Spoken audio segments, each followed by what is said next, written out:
Bom dia a todos. Gostaria de agradecer a presença de todo mundo e principalmente o honroso convite do Sindilojas. Trataremos hoje do momento atual da exclusão do Simples Nacional, quais são as preocupações e cuidados necessários que os empresários devem ter. Um dos motivos dessa palestra estar fazendo tanto sucesso é o fato de trazermos para a plateia, para o público participante, a visão tanto do contador quanto do advogado. Meu nome é José Miguel, sou contador tributarista e ao meu lado, Dr. Diogo Santesso, advogado tributarista. O Simples Nacional é um regime especial unificado de arrecadação de impostos e contribuições voltados para microempresas e empresas de pequeno porte, criado pela Lei Complementar 123 de 2007. Ele visa única e exclusivamente unificar a legislação tributária através de alguns objetivos. Esses objetivos são integrar o fisco federal, estadual e municipal, melhorar o ambiente de negócios no país, racionalizar procedimentos para o fisco e as empresas, unificar os recolhimentos de tributos em nível federal, estadual e municipal, facilitar o cumprimento das obrigações tributárias, reduzir a carga tributária, diminuir a informalidade e incentivar a formação de novas empresas. Em termos de abrangência, o Simples Nacional foi introduzido no Brasil como um regime facultativo. Dessa forma, mesmo que a empresa esteja enquadrada na condição de microempresa ou empresa de pequeno porte, ela pode decidir não fazer parte do grupo de empresas inseridas no Simples Nacional. Embora, se ela fizer a opção, essa opção passa a valer para o ano todo, só podendo ser modificada no ano seguinte. Há uma limitação de faturamento para que essas empresas possam, então, ser consideradas como empresas de pequeno porte ou microempresas, com a possibilidade de estarem no Simples Nacional.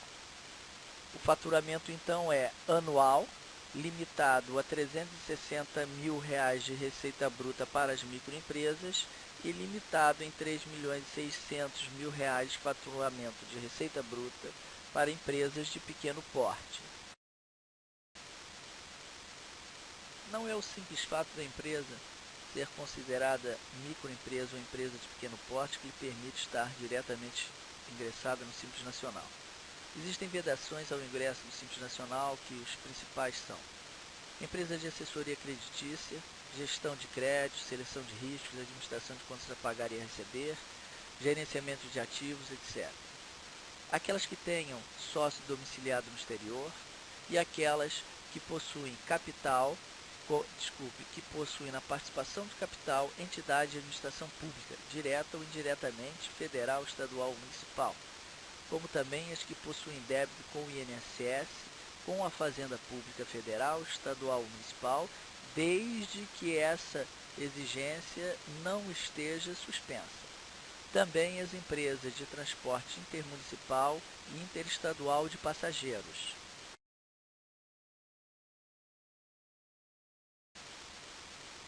O grupo das empresas vedadas ao ingresso do Simples Nacional continua com aquelas que se referem à geração, transmissão, distribuição, comercialização de energia elétrica e as que desenvolvam atividades de importação ou fabricação de automóveis e motocicletas.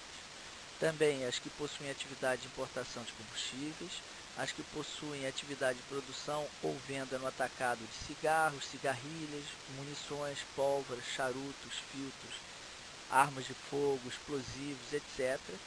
E também as que se referem a bebidas alcoólicas, refrigerantes, inclusive águas saborizadas e gaseificadas.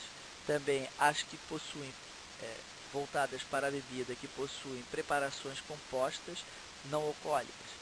E as cervejas também, inclusive, sem álcool.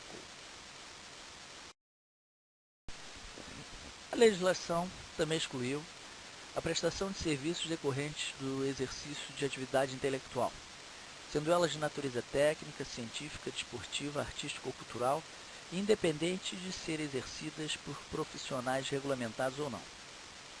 Também excluiu instrutores, corretores, despachantes ou qualquer tipo de intermediação de negócios. Ficaram de fora também os serviços de cessão ou locação de mão de obra e as atividades de consultoria, os loteamentos e a incorporação de imóveis e a locação de imóveis próprios, exceto quando se referirem a prestações de serviços tributadas pelo ISS. Aqueles também com ausência de inscrição ou com irregularidade em cadastro fiscal, federal, municipal ou estadual, quando o cadastro for exigível, também estão excluídos da possibilidade de inclusão no Simples Nacional. É destaque saber que o Simples Nacional não abrange a substituição tributária, as importações, o estoque de mercadoria, percebam, sem documento fiscal, e um item importantíssimo para a nova modalidade de exclusão do Simples Nacional adotada pelo Estado do Rio de Janeiro, as operações ou prestações sem documento fiscal. Lá na frente comentaremos mais sobre elas. Também não abrange a antecipação do pagamento do imposto com ou sem encerramento da tributação e aquisições em outra unidade da Federação de ativo imobilizado ou material de uso e consumo quando sujeitas ao diferencial de alíquota.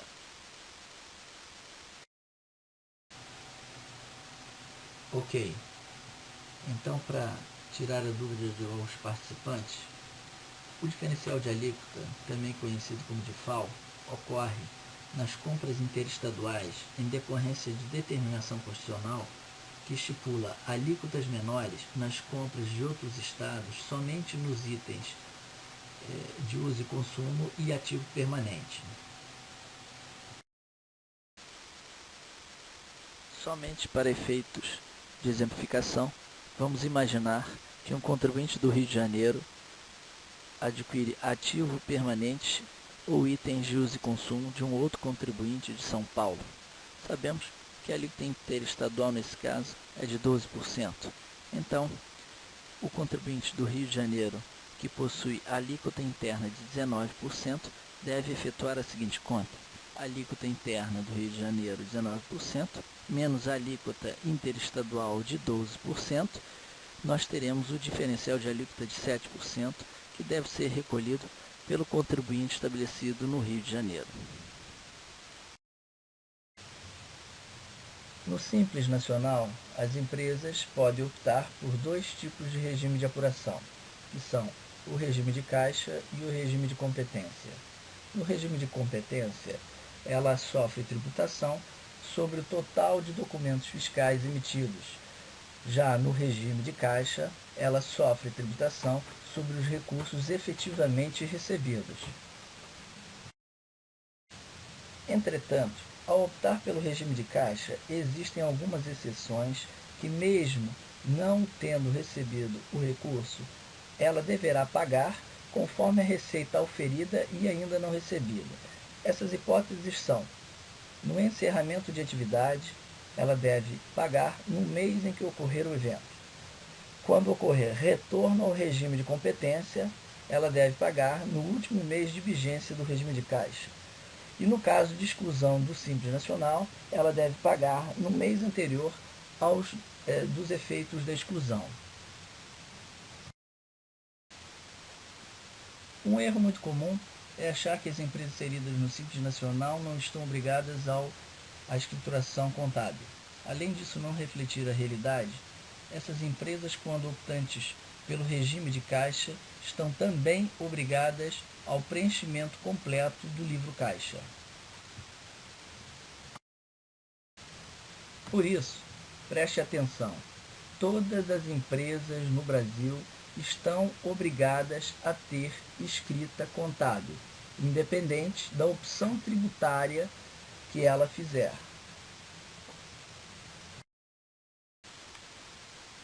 Uma outra grande confusão que se faz é o entendimento coletivo, quase que por senso comum, de que o ente fiscalizador do Estado não pode fiscalizar uma empresa inserida no Simples Nacional contribuinte de ISS e vice-versa. Isso não na realidade, a legislação não trata dessa forma. No artigo 77 da Lei Complementar 123, nós temos que a competência para fiscalizar o cumprimento das obrigações principais e acessórias relativas ao Simples Nacional é do órgão de administração tributária do município, desde que ele seja contribuinte do ISS ou tenha estabelecimento no seu território.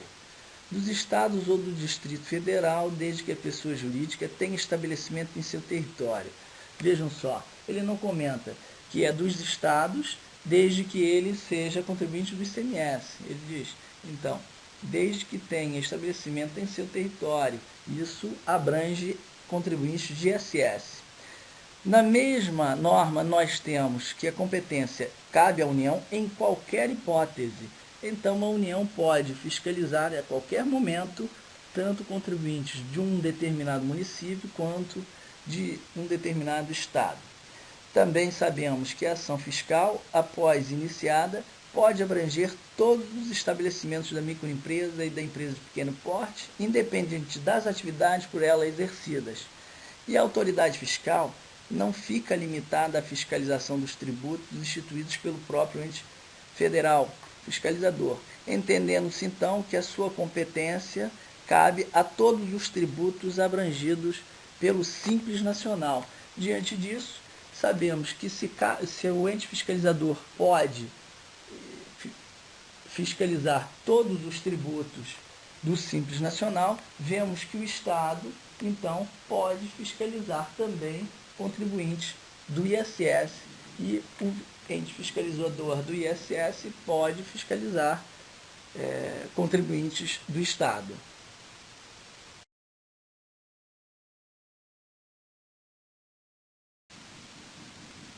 Após essa nossa pequena exposição sobre as premissas básicas do Simples Nacional, entramos no ponto principal da nossa palestra, que é a exclusão do Simples Nacional.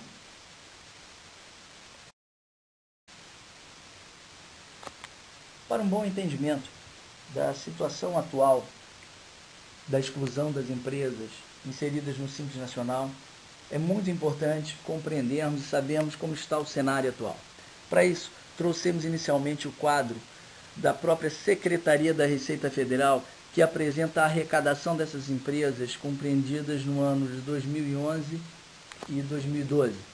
E vemos no total, já abrangendo ICMS e ISS, que o total arrecadado pelo Simples Nacional em 2011 foi de 42 bilhões e 300 milhões. Já em 2012, 46 bilhões 515 milhões, desculpe. Ou seja, houve um crescimento quase que de 10% de arrecadação das empresas inseridas no Simples Nacional. Entretanto, nós nos espantamos a partir do momento que analisamos a arrecadação total tributária do país nesses 2 anos. Vejam, em 2011, o Brasil arrecadou quase R$1 trilhão em tributos. Já em 2012, o Brasil arrecadou mais de R$1 trilhão em tributos, com um crescimento de 2011 para 2012 de 6,12%, ou seja, inferior ao crescimento da arrecadação obtida pelas empresas do Simples Nacional. Entretanto, o volume de recursos arrecadados pelas empresas não inseridas no Simples Nacional é muito maior do que os das empresas inseridas no Simples Nacional. Com a mesma relevância, é importante sabermos, atualmente, quantas empresas temos no país, cerca de quantas empresas temos no país, e qual é a opção tributária por cada grupo de empresa.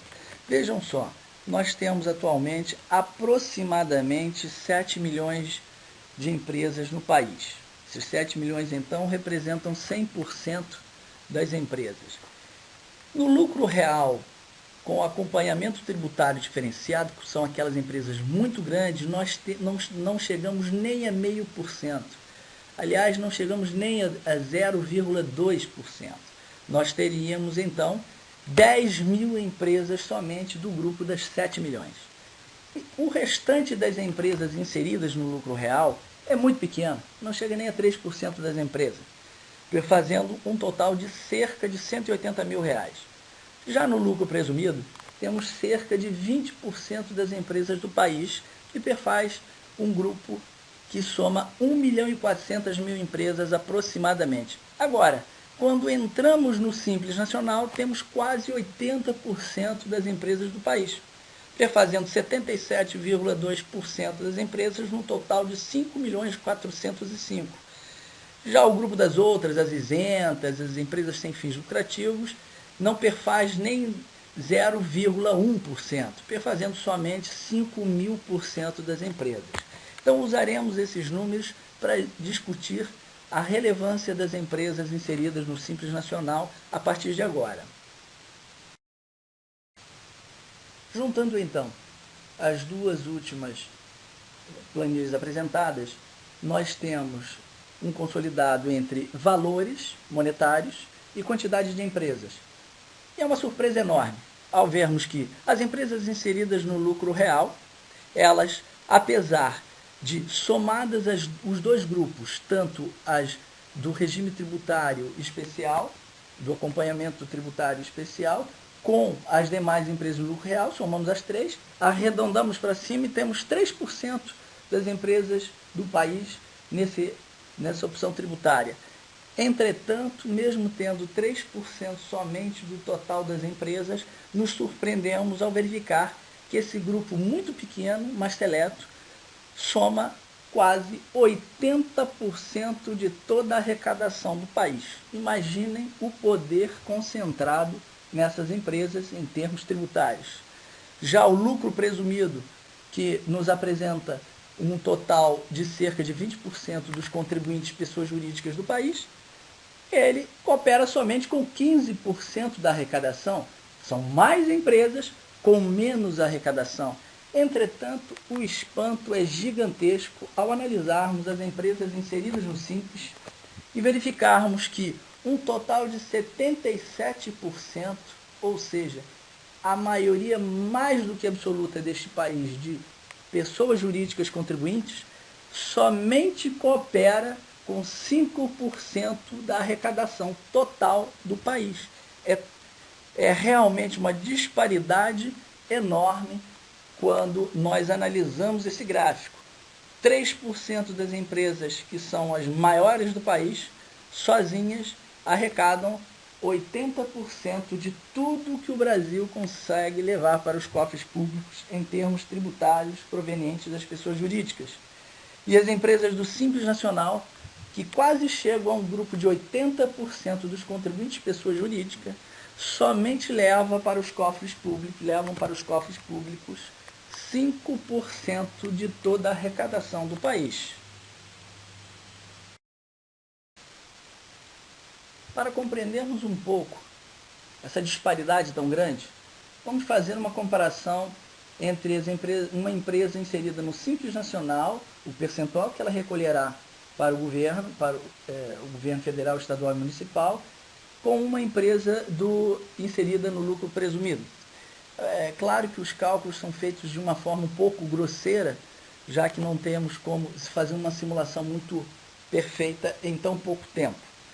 Bem, a comparação nos apresenta o seguinte: uma empresa com uma faixa de alíquota no Simples Nacional de 11,61% do total da sua receita, apresentará no lucro presumido, na mesma modelagem de composição de tributos a serem calculados e recolhidos, apresentará então 25,53% de recolhimento de tributos. Percebam que não levamos em consideração aí o INSS, mas levamos somente os tributos diretos da tabela do Simples Nacional, com cálculo atribuído também ao lucro presumido. Então, é muito mais do que o dobro. Dessa forma, passamos a entender o porquê dessa distância tão grande entre o grupo do Simples Nacional, do lucro presumido e também do lucro real. Agora, passaremos a apresentar a vocês somente uma visão, um estudo muito rápido que fizemos, tendo como foco o governo. Nesse cenário brasileiro, de acordo com dados divulgados pelo IBGE, o PIB brasileiro de 2012 cresceu somente 0,9%. Já segundo a própria Secretaria da Receita Federal, a carga tributária brasileira no mesmo período cresceu 0,96%. Também no ano de 2012, alcançamos uma carga tributária de 36,27% do PIB, Produto Interno Bruto. Mas, analisando, mesmo que uma distância pequena, verificamos que a carga tributária cresceu mais do que a própria capacidade de produção do país. Em paralelo a isso, neste mesmo ano, para salvar o crescimento econômico, as despesas voltadas para os gastos públicos tiveram um crescimento de 3,2% em relação ao ano anterior e chegaram a absurdos 21,5% do PIB. Como se já não bastasse, cresceram mais de 3 vezes do que o PIB brasileiro, mais do que 3 vezes a arrecadação tributária brasileira. Então, numa análise simples, não precisamos ser especialistas no assunto, verificamos que para fazer jus a esse crescimento desproporcional, vemos como resultado que não há outra forma a não ser aumentar a arrecadação.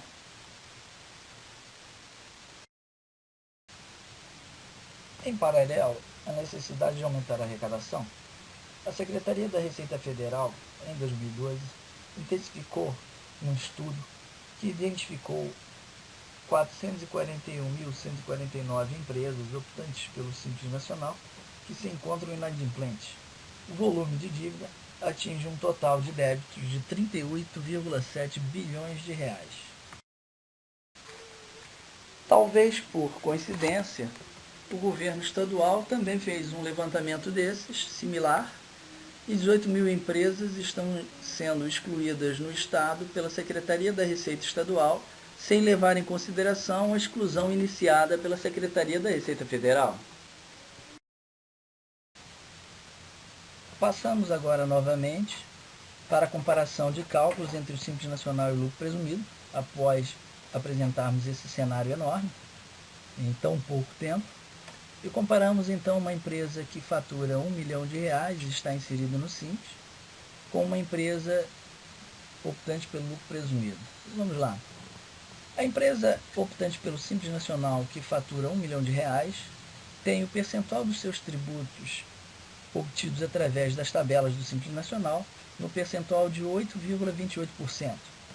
Então, o valor arrecadado total será 82.800. Já se ela fosse optante pelo lucro presumido, nesse mesmo montante de receita de R$1 milhão, teria um percentual de tributos de 25,53%, o que daria 255.300 de arrecadação. Percebemos então que a variação é de 308%. Cabe a observação aqui de que não foi considerado o INSS sobre a folha de pagamento. Já, mesmo sem o INSS, a variação é monstruosa, 3 vezes maior. Sabemos que uma empresa excluída do Simples Nacional migra automaticamente para o lucro presumido. Se a fiscalização, inclusive, for mais dura, pode querer colocá-la no lucro arbitrado, mas vamos supor que foi para o lucro presumido. Vimos anteriormente que a apuração do presumido, nas bases apresentadas, daria 255.300. No entanto, a empresa já havia recolhido 82.800 no Simples Nacional. Dessa forma, o valor a ser cobrado é 172.500. Supomos que incorre uma multa mínima de 75%. Nesse caso, a multa a ser cobrada será de 129.375. Então, o total a ser exigido é de 301.875. Sobre uma diferença de 82.800 já recolhido, temos uma diferença de 365%. Pergunto, quando é que a empresa inserida no Simples, ou que equivocadamente estava inserida no Simples, conseguirá pagar isso, não é? As observações que fazemos é que não consideramos o INSS sobre a folha de pagamento, desconsideramos essa majoração para o arbitrado e também desconsideramos qualquer atualização monetária, como por exemplo Selic. Após então apresentarmos os cálculos, o cenário brasileiro e as premissas básicas para as empresas inseridas no Simples, entramos em casos reais.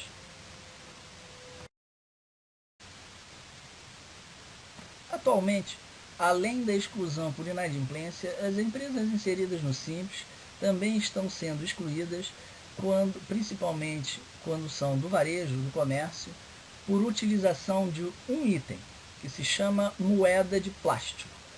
No caso aqui apresentamos um caso real em que houve uma exclusão utilizada pela Secretaria da Receita Federal, tendo como base os cartões de crédito. Temos então aí o total de cartões na terceira coluna, temos a Redcar, temos aí a Amex, a Sodexo, etc. Vemos então que a Secretaria do Estado ela até apresentou de forma analítica todos os recebimentos identificados pelos cartões de crédito, denunciados pelos cartões de crédito, e que a Secretaria do Estado identificou que não fizeram parte da composição da base de cálculo dos tributos. Diante disso, esta empresa, inclusive, não alcançou o limite máximo do Simples Nacional, que seria R$300 mil ao mês. Ela foi excluída e teve uma autuação pelo simples fato de não apresentar as suas receitas totais. Dessa forma, a Secretaria do Estado apresentou todo o faturamento recebido da empresa, identificado pelo Estado e recebido pela empresa somente com cartões de crédito. Então percebemos que o principal item para exclusão utilizado pelo Estado é o recebimento em cartões de crédito. Vemos agora um outro caso em que a Secretaria da Receita Estadual não apresenta analiticamente os valores recebidos por cada cartão. Ela apresenta os valores declarados na Declan, apresentados na DAGN e também o total recebido por cartões de crédito. Então ela faz a diferença, apresenta já uma planilha com o ICMS e com o FECP, Fundo Especial de Combate à Pobreza. Ou seja, nesse caso, a Secretaria da Receita Federal não apresentou analiticamente os cartões e fez automaticamente o cálculo já da multa e do ICMS devido. Além dos cuidados que devemos ter com o total movimentado em cartões de crédito, para que ele não seja superior ao total das receitas declaradas pela empresa, alguns outros cuidados devem ser tomados. O primeiro é somente chamar a atenção de que os débitos previdenciários não foram fato de exclusão no ano de 2012. Entretanto, a Secretaria da Receita Federal já informou que em 2013 esse quadro muda. Outro item é o cuidado com o faturamento. Se ele for acima de 20% do limite do Simples, o desenquadramento é no próprio ano. Se for inferior, será no ano seguinte. O comprovante de regularidade com as receitas federais, estaduais e municipais é uma obrigação que a empresa deveria ter periodicamente no seu controle. Ou seja, sempre pesquise a sua regularidade fiscal. No caso de desenquadramento, efetuar o pedido de reenquadramento a partir do momento da regularização de débitos em aberto. Isso se processa no ano seguinte. Ou seja, você já no ano seguinte, no caso de, por exemplo, impugnação ou então parcelamento da dívida, você já no ano seguinte já pode solicitar o reenquadramento. A exclusão do Simples Nacional é tratada na Lei Complementar 123 de 2006, no 29º artigo, que determina que ela ocorre quando se verifica a falta de comunicação de exclusão obrigatória, como, por exemplo, no caso que apresentamos de uma dessas empresas em que faturava mais de R$300 mil ao mês, quando somados com movimentação não declarada de cartão de crédito.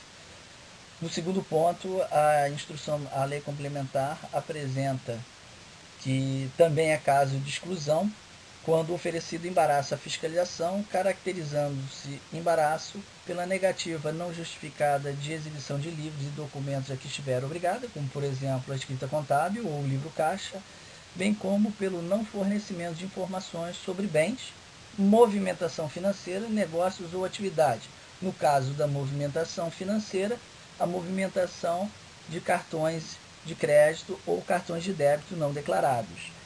Então, nessa forma, vemos que já temos dois casos de exclusões apresentados anteriormente e que torna o trabalho da fiscalização até muito fácil. No terceiro ponto, quando for oferecida resistência à fiscalização, em que é caracterizada pela negativa de acesso ao estabelecimento, ao domicílio fiscal ou a qualquer outro local onde desenvolva suas atividades ou se encontrem bens de sua propriedade. Então, se eu me recusar a receber um fiscal, eu posso também ser excluído do Simples Nacional. Também é importante destacar que a Lei Complementar 123 traz que a falta de escrituração do livro caixa ou a não permitir a identificação da movimentação financeira, inclusive bancária, é motivo de exclusão. Ou seja, percebam que não escriturei o livro caixa ou não permitir a identificação de movimentação financeira, como nesse caso de cartão de crédito, já estou excluído novamente do Simples Nacional.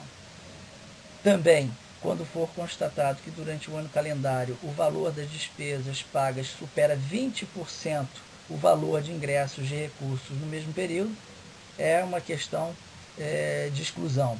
Então percebam o cuidado que temos que ter com o controle financeiro. E também quando for constatado que durante o ano calendário o valor das aquisições de mercadorias para comercialização ou industrialização, ressalvadas hipóteses justificadas de aumento de estoque, quando conseguimos comprovar que o estoque aumentou propositalmente por algum objetivo, quando esse estoque for superior a 80% dos ingressos de recursos no mesmo período.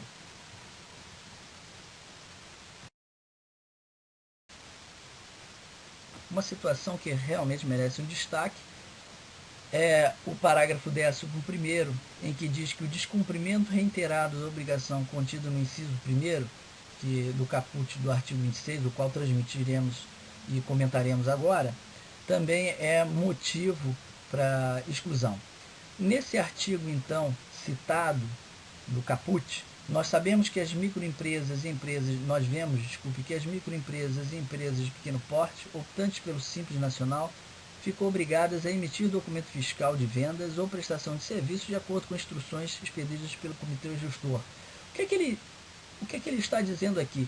Na realidade, ele está dizendo que você é obrigado a emitir documento fiscal para toda a movimentação que você possui, toda a venda que você possui ou prestação de serviço que você efetuou. Dessa forma, se eu recebo moeda, qualquer tipo de moeda, pode ser moeda de plástico, pode ser cheque, pode ser moeda em dinheiro, se eu recebo e não escrituro, não emito, desculpem, documento fiscal, eu automaticamente estou excluído do Simples. Então, as empresas que possuem qualquer movimentação, seja movimentações conforme apresentamos, de cartão de crédito, seja movimentação de recebimento de cheques, referentes a vendas ou prestações de serviços que não emitiram documento fiscal, automaticamente já estão excluídas do Simples Nacional, não necessitando até muito esforço por parte da fiscalização para que isso ocorra.